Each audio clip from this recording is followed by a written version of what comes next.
بسم الله الرحمن الرحيم. الحمد لله رب العالمين، وصلى الله وسلم وبارك على سيدنا وحبيبنا محمد وعلى آله وصحبه أجمعين. السلام عليكم ورحمة الله وبركاته. خۆشەویستان و ئازیزانم، خۆشحاڵم ئەو شەویش لەو شەوە پڕ بەرەکەت و خۆشانەی مانجی ڕەمەزان بە خزمەت ئێوەی ئازیز و خۆشەویست گەیشتم. خوایە گیان دێت ئەپارێمەوە بە ناوە جوانەکانت، داوا لێ ئەەکەم بە ئیسمی عەزەمت، یا ڕەحمان و یا ڕەحیم، یا غەفور و یا کەریم، یا حەی و یا قەیوم، ویا بەدیع السەماوات والأرض، ویا الله ویا الله ویا الله ویا ذا الجلال والإكرام. یا ربی خدایە ئەو مانگەمان لێ قبوڵ کەی، خوایە ڕۆژی ئەو مانگەمان لێ قبوڵ کەی، خوایە تاعەت و عیبادەتی ئەو مانگەمان لێ قبوڵ کەی، خوایە یارمەتیمان بدەی کە بە جوانترین شێوە بەندایەتیت بۆ ئەنجام بدەین. خوایە گیان ئێمە هیچ نازانین، تۆ فێرمان کە، ئێمە هیچ مەسلحەتی خۆمان نازانین، تۆ هیدایەتمان بدات، تۆ ڕێمان پێنیشاندا. خوایە گیان حاڵی ئومەتی محەممەدی لە حاڵێکی خراپدایە، خوایە بۆ خۆت بەهانایان بێ، خوایە بۆ خۆت بەهانایان بێ، خوایە دوعای موسڵمانان قبوڵ بفەرموو، خوایە دوعای موسڵمانان قبوڵ بفەرموو. خوایە موسڵمانانێکی زۆر لە میحنەت و ناخۆشی و دەرد و ئەزیەت و ئازار و ئاوارە دەژین، خوایە دوعایان قبوڵ کە، خوایە دوعایان قبوڵ کە، خوایە دوعایان قبوڵ کە. خوایە یارمەتیمان بدە کە بتوانی لەو مانگەدا بەندایەتیەکت بۆ بکەین تاکو ڕەزامەندی تو بەدەست بێنین، یا ئەکرەم الئەکرەمین. ئامین. خۆشەویستانم، ئەم شەو باسی هۆکارێک دەکەین کە سەرەکی ترین هۆکارە بۆ بەدەستهێنانی بەرەکەت. بزانین ئایا چه هۆکارێک هەیە و کە سەرەکی ترین هۆکارە کە ئینسان دەتوانێت بەرەکەتی بەدەست بێنێ، بەرەکەتی هەموو ژیانی، بەرەکەت بۆ خۆی، بەرەکەت بۆ ماڵ و منداڵی، بەرەکەت بۆ ڕزق و ڕۆزی و ژیانی، بەرەکەت بۆ کات و سات و زەمەنی کە ئەو زەمانە ماشەڵڵا هەر بەرەکەتی تێدا نماوە. بەخۆشت نازانی عمرت کوو دەڕوە، بەس ساڵی ئاودیو دەکەی، بەس تەقویمی لە ماڵێ دەگۆڕی، سوبحان الله، بەس مانگ و ڕۆژی ئاودیو دەکەی. ئەوەش هەمووی نەمانی بەرەکەت نییە. زانین سەرەکی ترین هۆکار چییە کە ئێمە بتوانین بەم هۆکارانە بەڕاستی بەرەکەت بگەڕێنەوە هەموو ژیاننا. خۆشەویستانم، گەورەترین و سەرەکی ترین هۆکار بۆ بەدەستهێنانی بەرەکەت ئیمان و تەقوایە. ئیمان و تەقوا جێ بگرنە خودای گەورە، جێی دڵتان بکەنەوە بۆ خوای عەزیم. بزانە لە قورئانەکەیدا لە سوورەتی ئەعراف لە ئایەتی 96 چ دەفەرمی؟ ئەفەرمی ئەعوذ بالله من الشیطان الرجیم ولو أن أهل القرى آمنوا واتقوا لفتحنا عليهم بركات من السماء والأرض. الله أكبر. ئەفەرمیتن ئەگەر بێت و خەڵکی قوڕا، جا قوڕا لە لوغەی عەرەبی بە شاریش دێ بە دێهاتیش دەهاتووە، یادی خەڵکی مەملەکەتێک، ئەگەر خەڵکی مەملەکەتێک ئیمان بێنن و تەقوای خوای گەورە بکەن و لە خوا بترسن و خۆ بپارێزن لە مەعسیەت و لە غەزەبی خودای گەورە، لەفتەحنا عەلەیهم بەرەکات من السەماء والأرض. ئەفەرمێ بەرەکەتی ئارد و ئاسمانیان بۆ دەکەینەوە، بەرەکەتی ئارد و ئاسمانیان بۆ دەکەینەوە. سبحان الله. لەفتەحنا یعنی هەرچی بەرەکەتی ئارد و ئاسمان هەیە خوا دەرکەی لەسەر پشت دادەنێتن. بەچی؟ بە هۆکاری چی؟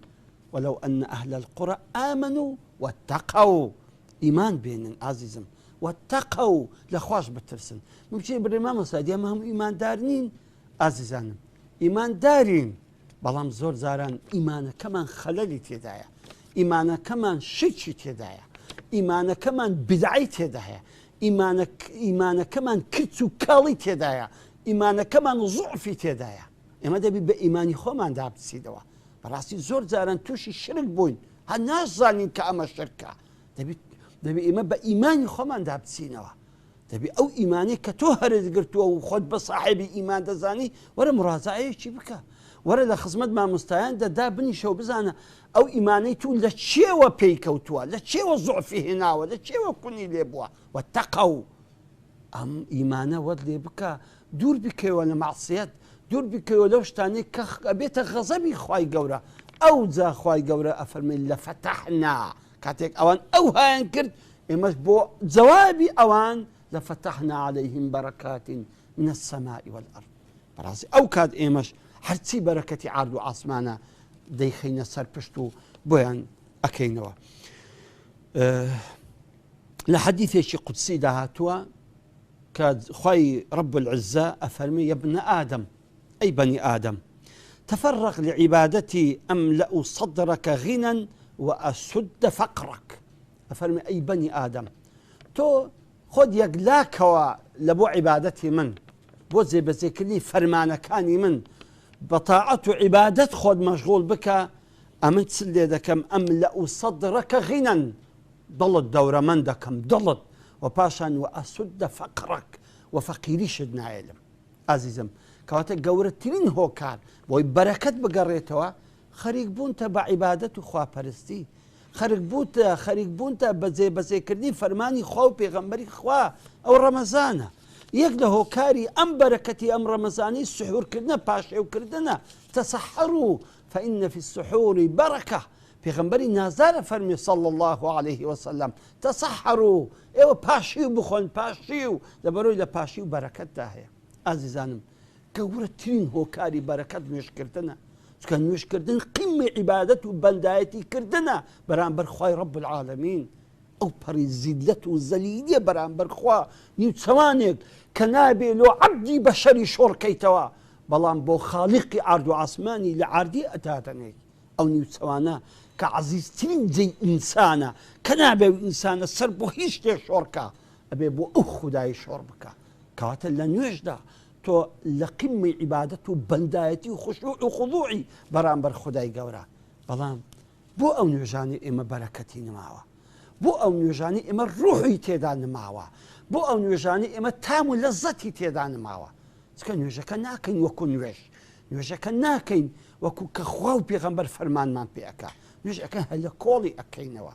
ئازا مرە نوێژێک بکە کە لە ناو ئەو نوێژەدا وجودی خۆت بزرکەی، وجودی خۆت لە فکرکەی، لە ناو نوێژێکدا تێکەڵ بە لەگەر قورئانەکەی، لەگەر فاتحەکەی، لەگەر ئەو ئاەتەی کە دەخوێنی لە پاش فاتحەی، لەگەر ذکری سبحانە ڕەبی الئەعلا تێکەراو بە کاتێک تەسبیحاتی خوا دەکەی کە دەڵێی سبحانە ڕەبی الئەعلا، پاچی و بێگەردی، پاچی و منەزەهی بێگەردی لە بۆ ئەو خودایی کە شکۆ و بڵندە، کە بە شکۆ و بڵندە، پاچی و بێگەردی بۆ ئەو خوایی کە تاک و تەنهایە، پاچی و بێگەردی بۆ ئەو خوایی کە ساحێبی هەموو ناوێکی جوان و لە کەماڵدایە.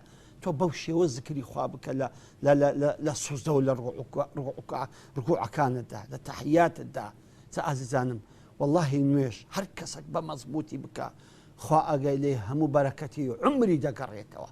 بەس وەرە نوێژت بە جوانی بکە، بەس وەرە نوێژەکەت بە خوشوع و بە خوضوع بکە، بەس وەرە بتوێوە لە ناو نوێژەکەت بزانە سبحان الله سبحان الله چ بەرەکەتێک لە ژیان و عمرت دروست دەبی. والله کەسێک کە ئیهتیمام نەدا بە نوێژکردنی مەزبوط بڕوا بکە بەرەکەتیش لە عمر و لە ژیان و گوزەرانی هەردەستیتن. زە ئازیزانم بەڕاستی عیبادەتکردنێکی پوخت و جوان ئەوەیە کە تۆ لەو ڕەمەزانەدا ئەنجامی دەدەی. مردی خوای بە لەو ڕەمەزانەدا خوا فرسەتی دایێ کە بە جوانترین شێوە خوا بپەرستی، بەندایەتی بۆ بکەی بۆی بەرەکەت بگەڕێتەوە ژیانت. ئازیزم خۆشەویستانم با قسەیکی خۆشتان بۆ بجێڕمەوە. ئەبوو جەعفەری مەنسوور تازە ببوو بە خەلیفە و خەڵک داهاتن پیرۆزباییان لێ دەکرد کە بوویتە خەلیفەی ئیسلام و مسلمانان. کابرایەک هات ناوی مقاتلی کوڕی سولەیمان بوو. ئەم کابرای مەشهوور بوو کەوا کە لە کەس نەدەترسا و نسحەتی هەموو کەس ئەکبەر واحدیشی دەکرد، نسحەتی هەموو خەڵکی دەکرد. وەڵا مقاتلی کوڕی سولەیمان کە هاتە ژۆرێ گوتیان بۆ قورئانی ئێستا خۆشیەکەمان لێ تێک دەدا. زوو پێپەس بوون. جەعفەر گوتی ناغەمتان نەبێ لێ ناگەڕم پێشەوەی قسە بکەم من پرسیارەکی لێ دەکەم بۆ دەکەم کەوا هەموو قسەچی نەکاو. تیان فەرموو وەڵا کە هات سەلامی کرد گوتی مقاتل بەڵێ قوربان، فەرمی هەندێک قسەی خۆشم ئامۆژگاریم بکە.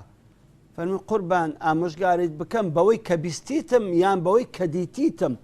گوتی نا بەوەی کە دیتیتە لەبەرەوەی زۆر شتمان جێ لێ بووە و خەڵک زۆر شتی خەڵکیشی ژێڕایتەوە کەواتەی بیستن زیاترە لە دیتن ئەو شتەم بۆ بژێڕەوە کە ئەتوو دیتیتت فەرمی قوربان جێ بدە من کاتێک کە عومەری کوڕی عەبدولعەزیز خەلیفە بوو 15 منداڵی لە پاشە خۆ بەجێهێشت ئەو 15 منداڵی کە بەجێهێشت میراتەکەشی 18 درهم بوو 5 درهم کفنیان لۆ کڕی 4 درهمیش چوون قبریان لە بۆ هەرکەند و قبریان پێ تەرتیب کرد باقیەکەی ماوە بەسە منداڵەکانیان تەوزەح کرد گوتیان قوربان ئەخە میراتەکە زۆر کەمە تۆ خەلیفەی موسڵمانانی بۆ کوڕەکانت بە فەقیری بەجێ دێڵی دەزانی ئەو وەختی چی جوابدانەوە عومەری کوڕی عەبدولعەزیز فەرمووی وەهوە یەتەوەلە الصالحین خوای گەورە بۆ خۆی ساحێبی پیاوە ساڵحەکانە ئەگەر ساڵح بن ئەو خوا پشت و پەنایان دەبی ئەمە ئەگە ساڵح نەبن وەڵڵاهی پارەیان بۆ بەجێ ناڵم ئەوان بە کەیفی خۆ عەیش و نۆشی پێ بکەن حیسابیش لە سەمن بکرێت لە ڕۆژی قیامەتێ پاشان مخاتیری کولی سولێمان فەرمووی هیشامی کوڕی عەبدولمەلیکیش مرد ئەو هیشامە ماڵ و منداڵی زۆری هەبوو 4 ژنیشی هەبوو ئەفەرمووی بەس میراتی هەر ژنێک لەوانە 1000 دیناری زێر بوو معلم ژنەکان ثمنی وەردەگرن ثمن یەک لەسەر هەشتی یعنی هەر میراتەکەی ژنەکان 320,000 درهم بووە سبحان الله جا گوتی ئەو هەموو پارەشی بەجێهێشت مقاتلی فەرمووی لۆ منداڵەکانی خۆی جا منداڵەکانی عومەری کوڕی عەبدولعەزیزم دیت و منداڵەکانی هیشامیشم دیت لە بەغدایە کوڕەکانی عومەری وەڵڵاهی کاتێک کە خێریان دەکرد بە سەدەها عوشتریان دەکردە خێر منداڵەکانی هیشامیشم دی دەرۆزەیان دەکرد سبحان الله چی وەی لێکردن وەهوە یەتەوەلە الصالحین تۆ صالح بە تۆ وەرە ئیمان و تەقوایەکی باشت هەبێ تۆ وەرە عیبادەت و نزا و پارانەوەیکی باشت هەبێ تۆ وەرە ڕوو بکە خوا تۆ وەرە تەقواداریەکی باش بکە بزانە چۆن بەرەکەت دەگەڕێتەوە هەموو ژیان و هەموو عمرت آخر ئاەت کە بۆتان بخوینمەوە کە زۆر ئاەتێکی خۆشە خوای گەورە ئەفەرمی لە سوورەتی نیسا لە ئاەتی 9 أفرمي وليخشى الذين لو تركوا من خلفهم ذرية ضعافا خافوا عليهم فليتقوا الله وليقولوا قولا سديدا دفرمي ئەوانەی کە ئەترسن لە پاشەخۆیان بمرن و لە پاشەخۆیان منداڵی ورد بەجێبێڵن کەس بەخێویان نەکا ئەگەر ئەترسن دووشت ئێوە بکەن منداڵەکان خوا صاحبیتیان و خوا ڕعایەتیان دەکا وليتقوا الله با لە خوای گەورە بترسێن وليقولوا قولا سديدا پاشانیش فليتقوا الله با لە خوای بترسێن و پاشانیش ڕازگۆ بن لە قسەکانیان قسەی ڕاز بکەن و درۆ نەکەن ئەم دوو هۆکارە باشترین هۆکارە کە لە پاشە خۆت منداڵەکانیشت صالح بی و خوای گەورە پشت و پەنایان بیتن تاکو و حەڵقەیەکی تر بە خوای گەورەتان دەسپێرم والسلام عليكم ورحمة الله وبركاته